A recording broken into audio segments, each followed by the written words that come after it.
hello बंधुসকল আজি মই এটা ৰেচিপিৰ সৈতে মোৰ ভ্লগটো আৰম্ভ কৰিবলৈ লৈছো মইনো ঘৰত কি কৰি আছো তাকে দেখাম আপোনালোকক আৰু আগতে মই এনেকৈ ওলোৱা নাছিলো প্লিজ মোক উৎসাহিত কৰি যাব আৰু ভিডিওটো চাই যাব দেই এয়া মই আলু লৈছো আলুখিনি প্ৰথমতে হেৰিয়ত কি কয় এখন পিছনাত মই পিছি লৈছো পিছি লৈ ডিম এটা ভাঙি দিলো আৰু অলপ হালধি অকনমান নিমখ দি দিছো এতিয়া মই গুটেখিনি ঘুটি লম এয়া এটা টিফিনত লৈ লৈছো ইফালে মই চাউল ধুই লৈছো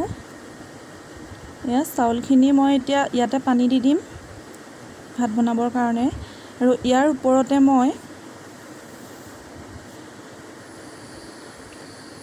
মই টিফিনটো বহাই দিম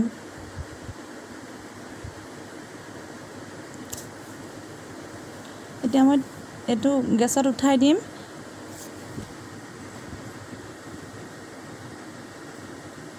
ইফালে মই দাইল তিয়াই থৈছো দাইলও ভৰাই দিছো ইটো প্ৰেসাৰ কুকাৰত ইফালে মই এখন কেৰাহী পাতি লৈছো আৰু কেৰাহীখন গৰম হোৱাত মই অলপ তেল দি দিছো এতিয়া মই যিখিনি এফালে ময়দা অলপ গুলি লৈছো পানী অকণ দি আৰু ইফালে যিখিনি মই ডিম আৰু আলু পিছি লৈ বইল কৰিছিলো সেইখিনি এটুকুৰাকৈ ময়দাত ডুবাই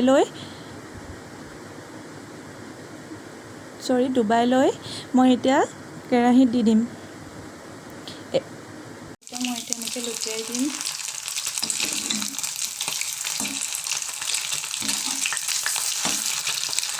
এনেকৈ জুইটো কম কৰি দিব নহ'লে অকণমান দেৰি হ'ব ইয়া মোৰ ৰেডি হৈ গ'ল মাছ আৰু পিঁয়াজো মই এখন কেৰাহীতে ভাজিলোঁ আৰু ইমানবোৰ দেখাই নাথাকিলোঁ আৰু এতিয়া মই এই তেলখিনিতে অকণমান পাঁচফোৰণ দিছোঁ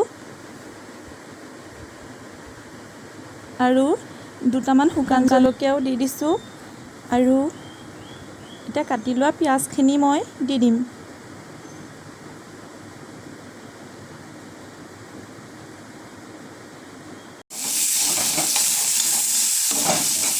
পিঁয়াজখিনি ৰঙচুৱা হোৱালৈকে ভাজি থাকিব এয়া মোৰ ৰঙচুৱা হৈছে এতিয়া মই দাইলখিনি দি দিম এয়া মোৰ দাইল ৰেডি হৈ গ'ল আৰু এতিয়া উতলিব উতলাৰ পিছত মই নমাই দিম এয়া দাইলখিনি উতলিছে আৰু এইফালে মাছ ভাজি থৈছোঁ আজি মোৰ থালিখন বিশেষ একো নাই যদিও এনেকৈ বনালোঁ আৰু আপোনালোকে হয়তো মোতকৈ বহুত ভালকৈ বনাব কিন্তু মই এই ৰেচিপিটো ট্ৰাই কৰিলোঁ আৰু আপোনালোককো দেখালোঁ প্লিজ মোৰ ভিডিওটো যদি ভাল লাগে like comment share and subscribe কৰি দিব আজিলৈ বাই বাই